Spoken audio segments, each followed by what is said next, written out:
Hello dear friends, how are you doing today? I hope you are doing well. Today we are going to talk about neurofibroma. Definition: a neurofibroma represents a focal proliferation of neural tissue within the dermis. Clinically, neurofibromas may appear in two ways. Most often as soft, protruding papules and nodules, and less often as deep, firm subcutaneous nodules. Multiple neurofibromas are a cutaneous expression of neurofibromatosis 1, a so-called von Recklinghausen disease, a dominantly inherited neurocutaneous disorder with prominent skin, skeletal, and nervous system abnormalities. Neurofibromatosis 2 is characterized primarily by bilateral acoustic neuromas and usually lacks the cutaneous findings of neurofibromatosis 1.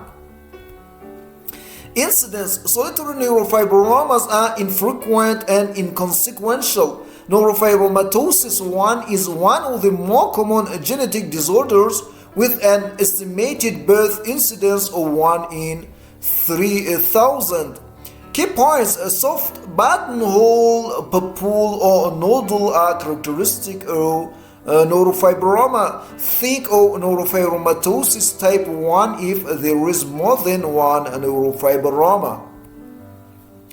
History: in neurofibromatosis 1, the onset of skin tumors usually occurs in late childhood with more rapid growing occurring in adolescence and pregnancy. Inheritance is determined by an autosomal dominant mechanism, but the expressivity is variable. A family history is important and should be followed by a cutaneous examination of both parents. However, spontaneous mutations are common and account for approximately 50% of patients with neurofibromatosis 1. Patients with neurofibromatosis may have signs and symptoms relating to other organ involvement, most often the skeletal and central nervous systems. Physical examination: a typical neurofibroma appears as a soft, flesh-colored, protruding papule or nodule that characteristically on compression can be invaginated into what feels like a defect in the skin. This is the so-called buttonhole sign. These soft lesions sometimes attain nodule size. Less often, neurofibromas appear as deep, firm dermal or subcutaneous nodules, which sometimes become extremely large, also called plexiform neurofibromas, and are occasionally tender. Neurofibromatosis 1, numerous soft papules or neurofibromas, and a large soft plaque, also called plexiform neurofibroma, is showed with arrow.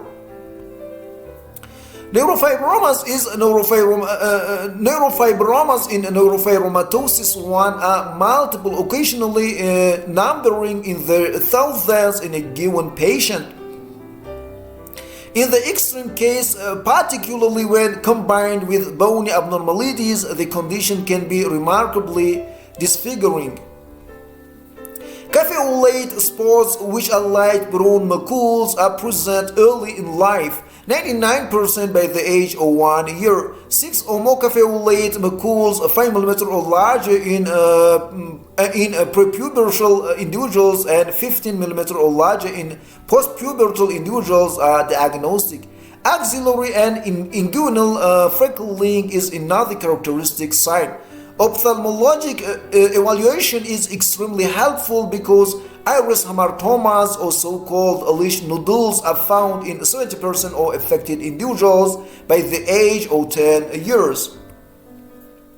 Key points: the buttonhole sign, a soft papule or nodule that can be invaginated into an apparent defect in the skin, is characteristic of neurofibroma. Ophthalmologic examination for lesion nodules is useful in diagnosing neurofibromatosis 1. A solitary neurofibroma is inconsequential. Multiple ones are a sign of neurofibromatosis. Diagnostic criteria for neurofibromatosis type 1: 2 or more of the following: 6 or more caveolate macules, 15 millimeter or larger in prepubertal individuals, and 15 or larger than equal or larger than 15 millimeter in post-pubertal individuals, 2 or more neurofibromas of any type, or 1 plexiform neurofibroma, axillary or inguinal freckling, optical nerve glioma, 2 or more lesion nodules or iris hamartomas, distinctive osseous lesions such as sphenoid wing dysplasia or long bone cortex thinning or dysplasia. A first degree relative with neurofibromatosis type 1. Differential diagnosis: skin tags are also soft but more superficial. They are narrower at the base or pedunculated and lack the buttonhole sign. A dermal nevus can appear as a soft flesh-colored pupule in the skin that clinically is similar to a small neurofibroma. Sometimes only a biopsy can differentiate the two with certainty. Biopsies are done more often for solitary neurofibromas than for multiple neurofibromas, in which the diagnosis is more clinically evident. Laboratory and biopsy: the diagnosis of neurofibromatosis can usually be made clinically. Magnetic resonance imaging is helpful in detecting brain hamartomas in children affected with neurofibromatosis 1 and in revealing acoustic neuromas in patients with neurofibromatosis 2. For solitary neurofibromas, or when histologic confirmation is needed for neurofibromatosis, a biopsy specimen provides the diagnosis. The histologic picture shows a well-circumscribed collection of fine wavy fibers loosely packed in the dermis. Spatial stains for nerve fibers are positive. Neurofibroma: multiple soft papules that invaginate into skin with pressure or so-called buttonhole. Note the associated caveolate macule. In dermis, circumscribed collection of loosely packed neural fibers can be seen. Therapy: individual lesions can be removed surgically, but if excision is incomplete, recurrence is common. No non-medical therapy is available to treat, prevent, or retard the progression of either the cutaneous features or the systemic disease in neurofibromatosis 1. Patients who are diagnosed with neurofibromatosis 1 should have genetic counseling. Course and complications: solitary neurofibromas are of little consequence. They are usually asymptomatic, have no complications, and are stable. In neurofibromatosis 1, the cutaneous condition is usually progressive.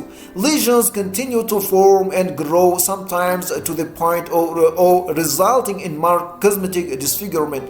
With the variable expressivity of the disease, some patients are affected only mildly. Deep nodular lesions, or so-called plexiform neurofibromas, can rarely degenerate into malignant neurofibrosarcoma.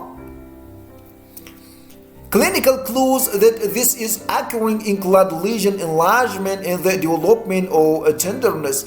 In most patients, the skin lesions remain histologically benign, although, as mentioned, they can become a source of cosmetic disfigurement and social stigmatization. Systemic complications of neurofibromatosis are potentially numerous and include the following: central nervous system involvement with tumors, mental retardation and seizures, skeletal abnormalities, including kyphoscoliosis, pseudoarthrosis, and localized gigantism, and endocrine disorders such as precocious puberty and pheochromocytoma. Patients with neurofibromatosis and hypertension should be screened for pheochromocytoma. Pathogenesis. Neurofibromatosis 1 is caused by an abnormal gene, NF1 on chromosome 17, transmitted in an autosomal dominant manner in half of the affected individuals.